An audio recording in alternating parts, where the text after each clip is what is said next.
This week was absolutely freezing, so of course I had to pull out some heavy fragrances, so stay tuned.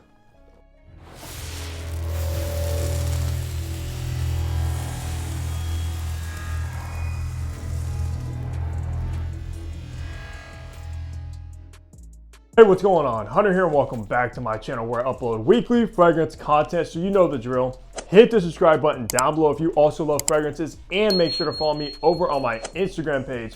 But yet again, another weekly fragrance rotation. This is a series that I do on a consistent basis. And if this is your first time tuning in to this series, I basically run down what fragrance I wear on each day, the kind of weather, how many sprays, and of course, if that particular fragrance got any compliments or not. So let's just go ahead and get right into Sunday. Sunday was in the mid 20s and cloudy outside, and I pulled out M. Micallef's Dolce. Now, this is, I believe, part of the Secrets of Love collection from M. Micallef. And honestly, this one doesn't get that much talk, but I think that it should, because this is a great, kind of unique plum, oudy sort of fragrance in here that is very dark and very sensual. Kind of goes along with that whole Secrets of Love vibe with these bottles, which is absolutely stunning, by the way. And on Sunday, I went with 6 sprays of Dolce. Don't really recall doing much, but man, this is a great fragrance and it pushed through the cold weather perfectly with no issues at all. Probably should give this one a full review since not many people talk about it, and I don't think there's many videos on it either. But if you love plum, you love oud, this is gonna be for you. Monday was in the low 20s and surprisingly sunny outside, even though it didn't feel like it. And I pulled out a fragrance that I don't have a bottle of, but a decant, but I'm gonna have to get a bottle after wearing it. And it is Vanille Supermassive by Les Oaks Primadellis. Now, I know last week I did talk a little bit about Ombre Superfluoride, which I do own from the brand, but this one, for all my vanilla lovers, this is gonna be an absolute must. You get this spicy, creamy vanilla, you get some resins, patchouli, and a little bit like of a sweet caramel as well, and it's literally so good. And I got a ton of attention while wearing this on Monday. I did do 10 sprays of this one, which is no joke because this is strong, and I wasn't aware that it is actually an extrait de parfum because the other one is an eau de parfum, but I believe these with like maybe the blue bottles are extraits, which is cool. And I got 3 compliments. The first compliment came from a coworker. She kind of came over, asked me what I'm wearing because it smells absolutely amazing. And then she wrote the fragrance name and down.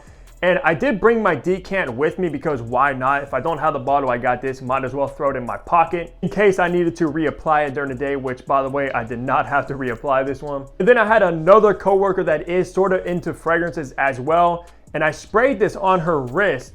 And she smelled it, she enjoyed it. She did say it had a little bit of a funkiness to it in the opening, which is probably coming from, I believe there's this resin called Elemi in here, which could be a little bit funky to the average person, of course. But then later throughout the day, she's like, wow, I have to get a bottle of that. I cannot stop thinking about it or smelling my arm. And then even like the next day too, she's like, wow, I can't get that fragrance out of my head. So it's very, very good. And then the last compliment came from, yet again, another coworker. She just told me I smelled good today. So honestly, if you like vanilla, I think this one is gonna have to be on your radar. And this is a house that is very much underrated in my opinion. I did try all of them from the collection. They do have some good ones like the Oud.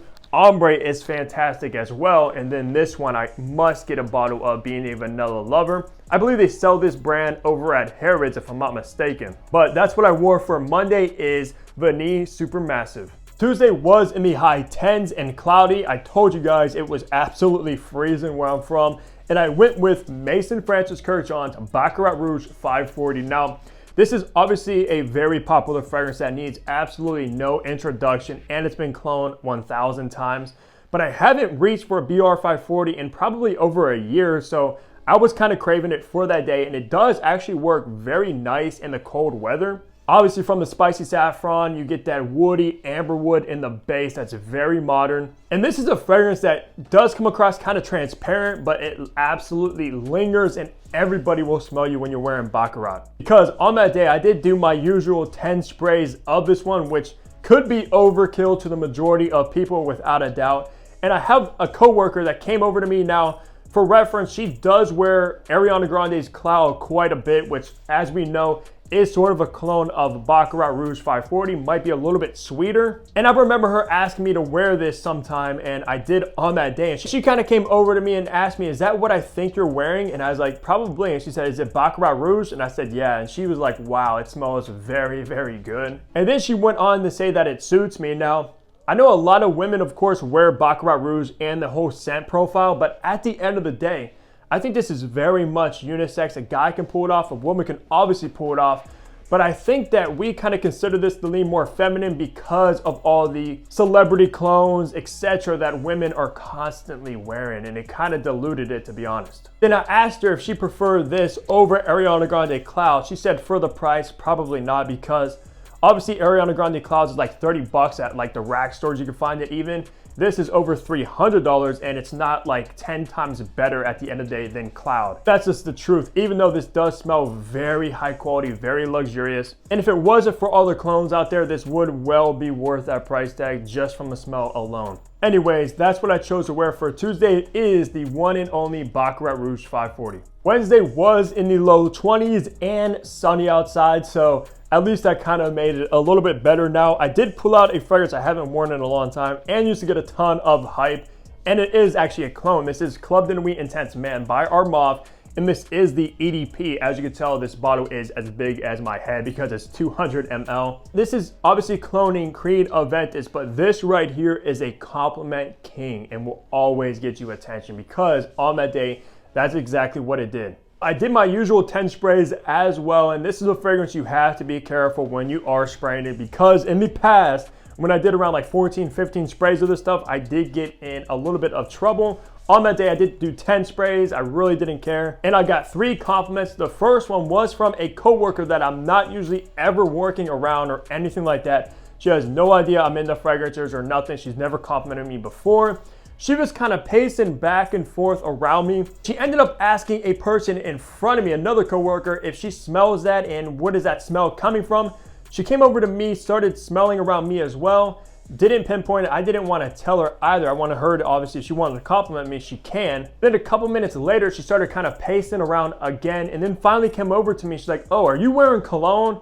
I kind of like smiled and said, yeah, I am. And she's like, wow, that smell is very good. I was trying to figure out what that smell was and where it was coming from, but it's your cologne. And she enjoyed it. And a lot of times, I don't like to be that guy. Sometimes I do, though. If someone be like, oh, somebody smells good, I'll be like, yeah, it's me over here. Hi, how you doing? That's time I kind of just want her to like find out what that smell was and not just come across arrogant or anything along those lines. So I thought that was pretty funny. And then I had another coworker, and this just proves how strong this fragrance is, because she was working. She was kind of behind something where she couldn't see me or anything like that. And she's like, even though I don't see you, I knew you were around me because I smelled you. So she was like a good distance away. I mean, like a few feet away from me when she said that, and behind like a barrier. So yeah, this stuff was pushing off of the skin. And then finally another compliment from a coworker.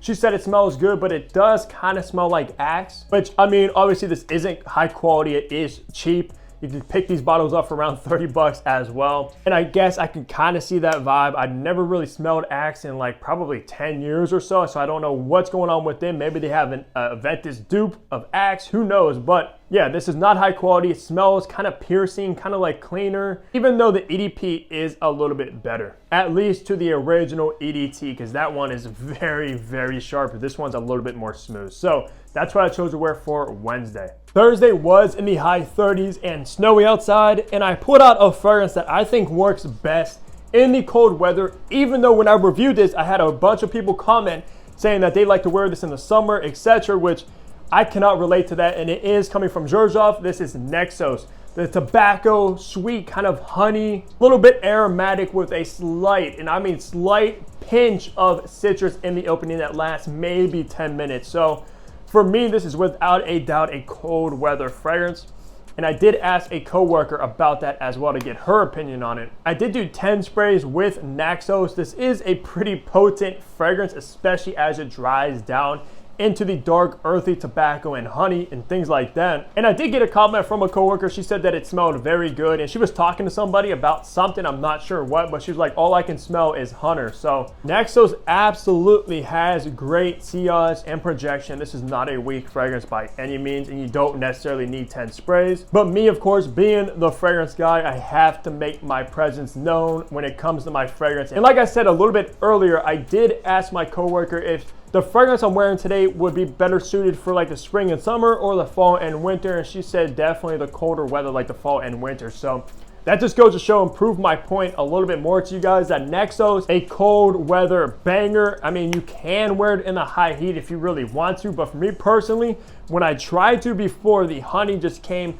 a little bit too like sickeningly sweet and kind of potent on my skin and kind of made me not really appreciate this fragrance. But in the cold weather, this stuff absolutely shines. Comment down below because I'm curious if you prefer Nexos in the high heat or the cold weather. Friday was in the high 20s and snowy outside, and I pulled out a hidden gem from Guerlain that's discontinued, and it is Guerlain's Louis. Now, I remember I got this a few years back for a absolute bargain, brand new. Now, since it discontinued, it has skyrocketed in price, even though I believe they brought this fragrance back under a new name into their higher end collection. I forget the name of that one though. Louis is this very fruity pear, smoky incense, and just an absolute beautiful creation by Guerlain. And on that day, I did do 8 sprays with Louis. The performance was decent. It's not a beast mode loud fragrance. It does sit a little bit closer to the skin, which isn't always a bad thing. And on that day, I did go to this show. It was like a play. No compliments, but man, absolutely love Louis, and it's always a treat to wear this since I don't get to very often. Wrapping the week off on Saturday, which was in the high 10s and snowy outside. And since it was so blistering cold outside, I wanted to go with the Blue Beast. You already know what it is. Amouage's Interlude, man. One of my favorite fragrances in my entire collection, actually, because I'm a huge fan of incense. This, of course, has a prominent incense note, along with some herbal oregano notes as well, and very resinous and warm and kind of comforting and cozy. Now, I do really want to try Interlude 53, which is actually a 53% oil concentration of Interlude, which just sounds like an absolute beast. I couldn't even imagine them making this stronger because this stuff is not a joke when it comes to the performance, hence the name Blue Beast. Now, on Saturday, I did go 6 sprays of this one. I didn't really do much besides go shopping, run some errands, things of that nature. This is absolutely not a crowd pleaser when it comes to compliments or attention or anything like that. It is pretty polarizing as well, and not everybody's going to enjoy it besides people that just have an appreciation for artwork in fragrances, and this one is definitely one of those. And I believe when I reviewed this, I considered Interlude Man to be a masterpiece. So that just goes to show you how good this one is. But me personally, I love my Middle Eastern fragrances, so this is obviously right up my alley. So that's gonna do it for my weekly fragrance rotation. As always, leave a like on the video. Comment down below the fragrances you guys wore throughout the week. You guys always pull out bangers after bangers, and I love seeing it. Besides that though, I'll catch all of you guys back here in my next upload. Take care, everybody.